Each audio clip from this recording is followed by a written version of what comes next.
नमस्कार दोस्तों, स्वागत है आप सभी का योद्धा क्लासेस में। और आज साइंस के इस सीरीज में हम बात करने वाले हैं मेडिकल टूल एंड टेस्ट के बारे में।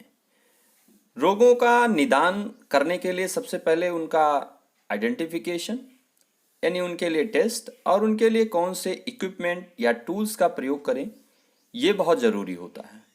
तो आज ऐसे ही कुछ रोगों के बारे में, उनसे संबंधित टूल्स और टेस्ट के बारे में हम बातें करेंगे। ये भी वीडियो बहुत महत्वपूर्ण है, परीक्षाओं में इससे भी प्रश्न पूछा जाता है। तो अभी तक अगर इस चैनल को सब्सक्राइब नहीं किया है तो आप सभी इस चैनल को सब्सक्राइब करें। यहाँ आपको ज्योग्राफी और साइंस का बहुत ही महत्वपूर्ण तथ्यात्मक परीक्षाओं के दृष्टि से बहुत सारे टॉपिक आपको मिलने वाले हैं। आइए देखते हैं सबसे पहले एड्स के लिए। एड्स के लिए कौन कौन से टेस्ट होते हैं उनको देखते हैं। इसमें एक जो सबसे प्रमुख टेस्ट है वो है ELISA test, ELISA, enzyme linked immune solvent assay. यह HIV वायरस की जांच करने की प्रणाली है। इससे पता चलता है कि किसी व्यक्ति में, पर्सन में एड्स वायरस है कि नहीं है। तो एलिसा टेस्ट आप याद रखिएगा, बहुत ही महत्वपूर्ण है। इसके अलावा और जो टेस्ट किए जाते हैं एड्स या HIV के लिए वो है वेस्टर्न ब्लड टेस्ट।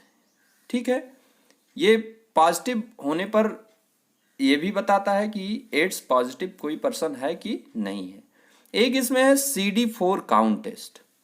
इस परीक्षण से रोगी की प्रतिरोधक क्षमता की जांच की जाती है। CD4 काउंट टेस्ट इम्यून जो पावर है उसके बारे में ये टेस्ट किया जाता है।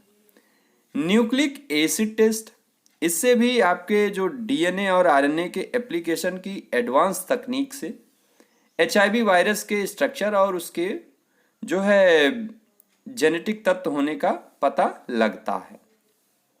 अब बहुत सारे जो आपके मेडिकल टूल्स हैं उन्हीं के नाम पर आपके टेस्ट भी किए जाते हैं। आइए देखते हैं, समझते हैं एक एक को। तो इसमें पहला आप देख पा रहे होंगे पेसमेकर। पेसमेकर का प्रयोग किया जाता है जब हमारा जो हार्ट है उसकी जो गति है वो कम हो जाए, यानी उसको सामान्य अवस्था में वापस लाने के लिए पेसमेकर का प्रयोग करते हैं। ये आप जानते रहिएगा। दूसरा जो इसमें टूल्स है या टेस्ट है कंप्यूटेड टोमोग्राफी स्कैन, जिसको शॉर्ट में कहते हैं CT स्कैन। आपने सुना होगा कि CT स्कैन कराया। तो इसमें क्या होता है, संपूर्ण शरीर में किसी असामान्य विकृति का पता लगाने के लिए इसका प्रयोग किया जाता है।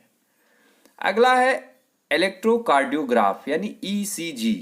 इलेक्ट्रोकार्डियोग्राफ में हृदय संबंधी जो असामान्यता है उसका पता करने के लिए ECG किया जाता है। क्या किया जाता है? ECG। अगला इसमें जो है, अब आप ये भी जानते होंगे कि रक्त का दाब मापने के लिए स्फैग्मोमैनोमीटर का प्रयोग किया जाता है। किसका? स्फैग्मोमैनोमीटर। इससे क्या नापते हैं? ब्लड प्रेशर, रक्त दाब। ठीक है। अब इलेक्ट्रोकार्डियोग्राफ, ECG, हृदय संबंधी असामान्यताओं का पता लगाने के लिए। अगला इसमें है ऑटो एनालाइजर। इसमें क्या टेस्ट करते हैं? ग्लूकोज, यूरिया, कोलेस्ट्रॉल, इसके जो मात्रा है हमारे शरीर में उसके लिए ऑटो एनालाइजर का प्रयोग या इस टेस्ट का प्रयोग करते हैं। अगला है इलेक्ट्रोइंसेफेलोग्राफ, जिसको EEG कहते हैं। ये मस्तिष्क की विकृतियों का पता लगाने के लिए किया जाता है। EEG मस्तिष्क की कार्यकी का, उसमें विकृति का पता लगाने के लिए इलेक्ट्रोएन्सेफेलोग्राफ टेस्ट किया जाता है। अब इसके बाद इसमें अगला है MRI, मैग्नेटिक रेजोनेंस इमेजिंग। इससे भी संपूर्ण शरीर में असामान्यता या विकृति की स्थिति का पता लगाने के लिए इसका प्रयोग किया जाता है। ठीक है ना। और अगला जो लास्ट है इस स्लाइड में है वो है एक्सरे। एक्सरे मशीन या एक्सरे आप जानते हैं, ये बहुत ही कॉमन है। बोन फ्रैक्चर का पता लगाने के लिए इस टूल का प्रयोग करते हैं। ये बहुत ही आदि अनादि काल से आप जानते हैं कि एक्सरे किरणों की खोज विलियम रॉन्टजेन ने की थी। एक्स नाम इसलिए रखा था क्योंकि ना ये धनात्मक आवेश था इसमें, ना ऋणात्मक आवेश था। तो जैसे मानते हैं ना कि एक्स, मानना ये एक्स है, तो वैसे इसको एक्स नाम दे दिया गया और तभी से इसका नाम हो गया एक्सरे यानी एक्स किरणें। ठीक है। यहाँ आप देख पा रहे होंगे ये एक्सरे मशीन, यहाँ नीचे वाले फिगर में ये ऊपर का हिस्सा, ये मॉडर्न जो एडवांस टेक्नोलॉजी है। इसके पहले तो ऐसा सिस्टम नहीं हुआ था। अब ये एक्सरे जनरेटर है, यहाँ से एक्सरे निकलती हैं और ये मनुष्य के शरीर के जिस भी पार्ट का देखना होता है, इमेजिंग करनी होती है, उस पार्ट पे इसको डाला जाता है। तो उसका रेडियोग्राफ यहाँ पर मॉनिटर पे बनता है, जिसको हम अपने जो हमारा एक्सरे सीट है उस पर ले लेते हैं। ऊपर के उसमें आप देख पा रहे होंगे सीटी स्कैन की मशीन है। इसमें पूरे शरीर को इसी के अंदर डाल के एक तरफ से दूसरी तरफ निकालते हैं, तो पूरी इमेजिंग पूरे शरीर की किसी भी असामान्यता या विकृति की स्थिति से पता चल जाती है। आइए देखते हैं कुछ और टेस्ट है या टूल्स है। मैंने बताया कि टूल्स के नाम पर टेस्ट भी रखे गए हैं। तो इसमें आप देखिए सिग्मोइडोस्कोप। सिग्मोइडोस्कोप ये पैंक्रियाज जो हमारी पाचक ग्रंथि है उसके सिस्टम को देखने के लिए, पूरे बाइल सिस्टम को देखने के लिए इस टेस्ट का प्रयोग किया जाता है।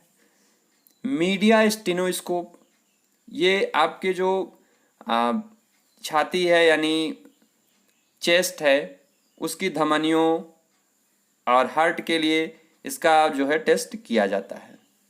नेजोस्कोपी, ये नाक और गले के ऊपरी हिस्से के लिए चिकित्सीय परीक्षण के लिए इसका प्रयोग किया जाता है। नेजल माने नाक होता ही है। ARCP स्कोप, इसका पैंक्रियास और पूरे बाइल सिस्टम को देखने के लिए इसका भी प्रयोग करते हैं। सिग्मोडायोस्कोप और ARC स्कोप का। डायरेक्ट लैरिंगोस्कोपी, डायरेक्ट लैरिंगोस्कोपी आपके जो स्वर तंत्र है, स्वर यंत्र यानी लैरिंग्स के लिए, उसकी जांच के लिए, उसके परीक्षण के लिए इस टेस्ट को किया जाता है। तो ये जांच प्रक्रियाएं हो गई। ठीक है, आइए कुछ और टेस्ट देखते हैं जो बहुत कॉमन है। हालांकि इसमें से कुछ को अब बैन भी कर दिया गया है। जैसे इसमें एक है सोनोग्राफी टेस्ट। सोनोग्राफी जो लिंग परीक्षण के लिए प्रयोग किया जाता था, लेकिन अब यह पूरी तरीके से गैर कानूनी घोषित किया जा चुका है। इसमें दंडनीय अपराध की व्यवस्था है करने वालों के लिए भी और इस टेस्ट को करवाने वालों के लिए भी। ठीक है, उनके मेडिकल से संबंधित लाइसेंस निरस्तीकरण हो जाता है और बहुत सारे सजा का भी प्रावधान इसमें है। अगला इसमें एक बहुत ही महत्वपूर्ण चीज है हीमोडायलिसिस, आर्टिफिशियल किडनी जिसको कहते हैं। जब किडनी जो हमारा ब्रिक है वो सही से काम नहीं करता है तो उस स्थिति में इस आर्टिफिशियल किडनी का प्रयोग किया जाता है। वास्तव में होता क्या है, कई बार ज़्यादातर डायबिटीज की स्थिति में, मधुमेह की स्थिति में हमारी किडनी का जो फंक्शन है वो बहुत बुरी तरीके से प्रभावित होता है। तो हमारे ब्लड में क्रिएटिन की मात्रा बढ़ जाती है, जिससे बहुत तरीके की असामान्यता, हाथ पांव हिलना, झुंझुनाहट, किसी पैर में या हाथ में सूजन आ जाना, तो यानी क्रिएटिन की मात्रा बढ़ जाती है। तो उसके लिए ये आर्टिफिशियल किडनी या हीमोडायलिसिस का प्रयोग किया जाता है। आप फिगर में यहाँ पर देख पा रहे होंगे। तो दोस्तों आज हमने बात की, अब ये बहुत ही छोटा वीडियो है जिसमें हमने बात की कुछ मेडिकल टूल्स और टेस्ट के बारे में।